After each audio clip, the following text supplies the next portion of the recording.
तो मूवी के स्टार्ट में हम एक टैटू शॉप देखते हैं जहां एक ओल्ड टैटू आर्टिस्ट एक गैंगस्टर पे टैटू बना रहा था। टैटू आर्टिस्ट उसे कहता है कि हर टैटू स्किन की नेचर के बारे में बताता है कि ये स्किन किसी जंगजू की है, किसी कलाकार की है या फिर किसी किसान की। और अगर टैटू बनाते हुए नीडल से आपको दर्द महसूस हो तो इसका ये मतलब होता है कि जो रास्ता आपने चुना है वो आपके लिए ठीक नहीं है। अब गैंगस्टर टैटू आर्टिस्ट को कहता है कि ऐसे तुम मेरी इंसल्ट नहीं कर सकते। तभी गैंगस्टर का एक आदमी उसे आकर कहता है कि आपके लिए एक लेटर आया है। लेटर को खोलने पर उसमें से काली रेत निकलती है। अब ओल्ड आर्टिस्ट इस सैंड को देखकर शॉक हो जाता है। वो कहता है कि सालों पहले मैंने सेम एनवेलप में ऐसी रेत देखी थी और वो लोग भी तुम लोगों की तरह ही हंस रहे थे। लेकिन तभी वहाँ एक शैडो निंजा आया जिसने उन सबको मार दिया। अब गैंगस्टर हंसते हुए उसे कहता है कि तुम कितने डरपोक हो। फिर आर्टिस्ट उसे अपनी चेस्ट पे एक निशान दिखाता है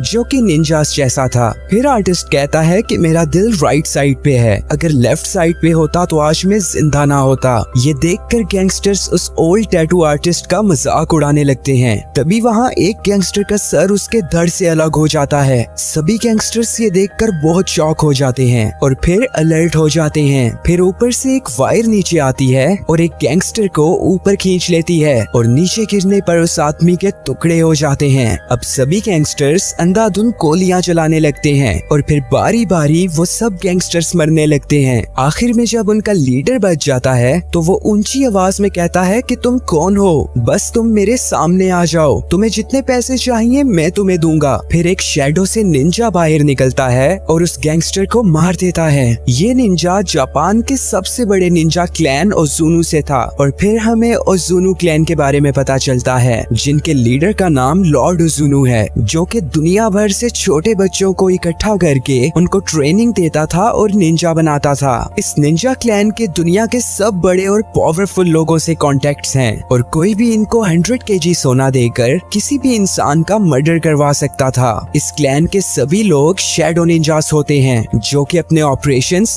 डार्कनेस यानी कि अंधेरे में करते हैं। फिर हमें पता चलता है कि इन निंजास ने ही जापान के प्राइम मिनिस्टर और रशिया के प्रेसिडेंट का भी मर्डर किया था। फिर एक दिन लॉर्ड ओज़ुनु राइजो नामी एक छोटे बच्चे को अपने पास बुलाता है। इस बच्चे के माँ बाप ने उसे बचपन में ही बाहर छोड़ दिया था, लेकिन ओज़ुनु ने राइजो को अपने क्लैन में शामिल कर लिया क्योंकि उसे लगता था कि ये बच्चा मेरे बाद इन सब का लीडर बन सकता है। ओज़ुनु राइजो को सख्त से सख्त ट्रेनिंग देने लगा और वो जब भी कोई गलती करता था तो उसे कड़ी से कड़ी सजा मिलती थी। वो राइजो को कहता है कि निंजास को हमेशा आवाज किए बगैर चलना चाहिए और इसके लिए वो उसे लकड़ी पर चलाता था और जरा सी आवाज आने पर भी वो उसके पैरों पे स्टिक से मारा करता था। फिर राइजो रात में सोने की कोशिश कर रहा था पर पैरों में दर्द होने की वजह से उसको नींद नहीं आ रही थी। फिर वहाँ पर किरिको नामी एक छोटी लड़की आती है और उसके पैरों पर ऑइंटमेंट लगाती है। किरिको भी एक निंजा ट्रेनी थी। ओज़ुनु का मानना था कि निंजास में कोई भी इमोशन नहीं होना चाहिए, लेकिन किरिको को लोगों को मारना बिल्कुल भी पसंद नहीं था। राइजो के साथ साथ वहाँ सभी बच्चों को शार्प वेपन से लड़ना सिखाया जाता था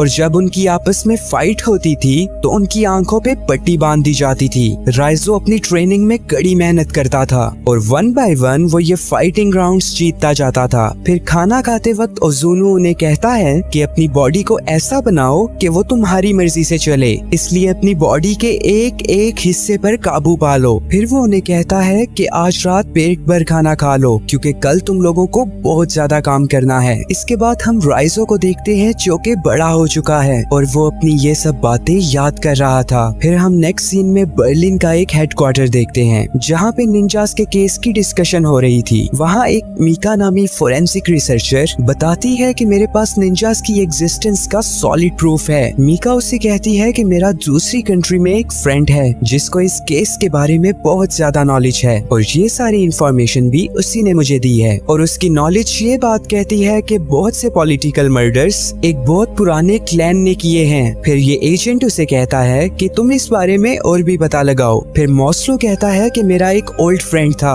और वो भी इसी केस पे स्टडी कर रहा था पर उसे पागल साबित करके इस काम से किक आउट कर दिया गया और फिर उसका मर्डर हो गया। अब अगर मैं तुम्हारे साथ रहा तो मेरे साथ भी कुछ ऐसा ही होगा और जिन्होंने उसका मर्डर किया उनको निंजास कहते हैं। फिर वो उसे कहता है कि तुम एक बहुत अच्छी रिसर्चर हो और तुम इस काम में खूब तरक्की करोगी। इसके बाद हम देखते हैं कि राइजो भी बर्लिन शहर में ही है। वो एक घर में अकेला रहता था और रोज अपनी ट्रेनिंग किया करता था। फिर वो अपने कपड़े धोने के लिए जाता है और वहाँ उसे एक लड़की मिलती है। राइजो उसे देखते ही जान गया था कि वो भी एक निंजा है और फिर उनमें फाइट स्टार्ट हो जाती है। फिर राइजो लड़की को वॉशिंग मशीन में डाल देता है और लड़की मशीन में घूम घूम के मर जाती है। दूसरी तरफ हम मीका को देखते हैं जो उसी मरे हुए एजेंट के घर में जाकर उसकी वाइफ से मिलती है। वो औरत कहती है कि मेरा हस्बैंड बहुत अच्छा था, लेकिन वो निंजा से इतना डर गया था कि हमेशा पूरे घर में रोशनी रखता था और कभी भी अंधेरे वाली जगह पर नहीं जाता था ताकि वो निंजास आके उस पे अटैक न कर दें। लेकिन जिस रात वो निंजास उसको मारने के लिए आए तो लाइट्स ऑटोमेटिकली ऑफ हो गई। फिर नेक्स्ट सीन में हम देखते हैं कि मीका एजेंट की वाइफ के बारे में और भी ज्यादा इंफॉर्मेशन कलेक्ट कर रही थी। फिर वहाँ एक ऑफिसर आकर उससे एजेंट मॉस्लो के बारे में पूछता है। फिर वो उससे पूछता है कि क्या कभी तुम्हें उसके बिहेवियर में कोई चेंजेस नजर आए हैं, कोई ऐसी बात जो तुम्हें बहुत अजीब लगी हो। मीका कहती है कि ऐसी कोई बात नहीं है, हम लोग साथ काम करते हैं और कभी कभी साथ लंच कर लिया करते हैं। इसके बाद मीका मॉस्लो से मिलती है और उसे सारी बात बताती है कि वो एजेंट आपके बारे में पूछ रहा था। मॉस्लो से कहता है कि हमें एक एक कदम बहुत ध्यान से उठाना होगा और मुझसे पूछे बगैर तुम कुछ भी मत करना। फिर मीका जब रात में घर जाती है तो देखती है कि वहाँ पे सभी लाइट्स ऑफ हैं और फिर उसके घर में एंटर होते ही एक निंजा उस पे अटैक कर देता है। लेकिन तभी वहाँ एक और निंजा आया और उसने उसकी जान बचा ली और ये निंजा था राइजो।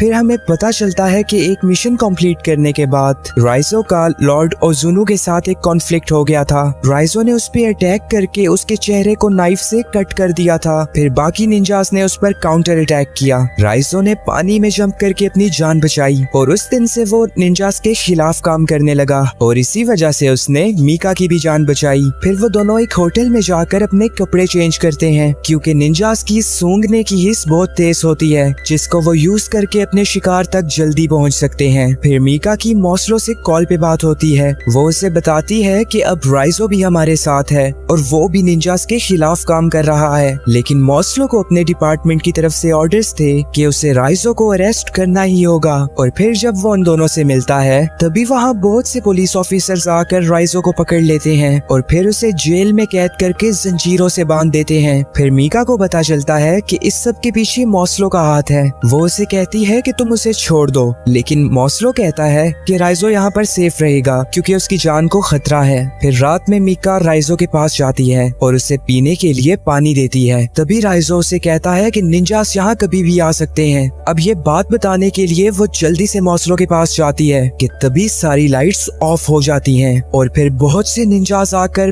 पुलिस ऑफिसर्स पर अटैक करने लगते हैं। अब मीका जल्दी से राइजो की चेन्स खोलती है और उसे फ्री कर देती है। अब राइजो भी निंजास से लड़ने लगता है और मीका को कहता है कि तुम जल्दी से यहाँ से भाग जाओ। अब राइजो उनसे फाइट करने में अपनी जी जान लगा देता है। अब एंड में एक निंजा तकाशी बच जाता है। वो राइजो को मारने ही वाला था कि तभी मीका उसे अपनी कार से हिट करके राइजो की जान बचा लेती है। राइजो बहुत ज्यादा जख्मी हो चुका था, इसलिए मीका उसे होटल में ले जाती है। फिर वो उसे कहती है थैंक यू राइजो, तुमने मेरी जान बचाई। फिर वो अपना एक ट्रैकर ऑन करती है ताकि मॉस्लो को उनकी लोकेशन का पता चल सके क्योंकि राइजो की हालत बहुत ज्यादा खराब थी और उसे जल्दी से जल्दी डॉक्टर्स की जरूरत थी। मगर उनके आने से पहले वहाँ निंजास पहुँच जाते हैं और वो राइजो को उठाकर अपने साथ ले जाते हैं। और पुलिस जब वहाँ पहुँचती है तो वहाँ सिर्फ मीका ही बैठी हुई थी। वो उन्हें बताती है कि कुछ देर पहले बहुत सारे निंजास आए और वो राइजो को ले गए। दूसरी तरफ हम देखते हैं कि निंजास राइजो को ओजुनु के पास लेकर आते हैं। फिर राइजो उसे कहता है कि मैं तुम्हें आखिरी मौका देता हूँ, अगर तुम मुझसे माफी मांग लोगे तो मैं तुम्हें छोड़ दूंगा। लेकिन राइजो माफी मांगने से इनकार कर देता है। फिर ओजुनु सबको कहता है कि आज इसकी मौत को सब देखेंगे और जो गद्दारी इसने हमारे साथ की ये बात लोग सालों तक याद रखेंगे। इसके बाद वो राइजो के पेट में बार बार अपनी फिंगर स्टैप करता है, लेकिन राइजो अभी भी माफी मांगने को तैयार नहीं था। बस वो चीख रहा था और दर्द बर्दाश्त कर रहा था।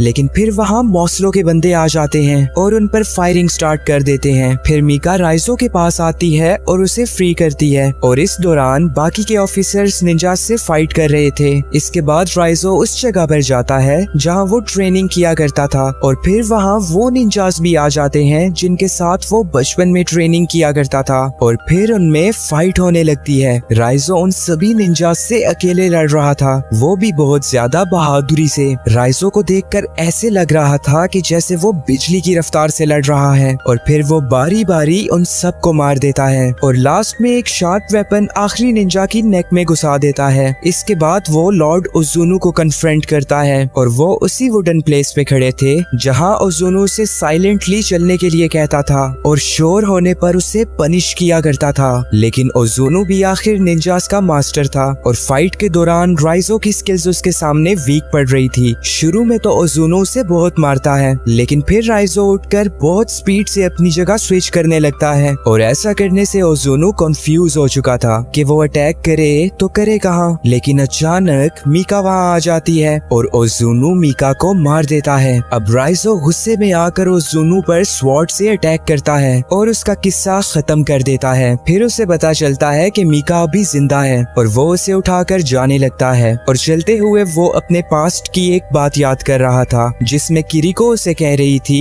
कि दोनों साथ में यहाँ से भाग जाते हैं। दी एंड। वीडियो को लाइक करना और चैनल को सब्सक्राइब करना बिल्कुल भी मत भूलिएगा। Take care stunners and bye bye.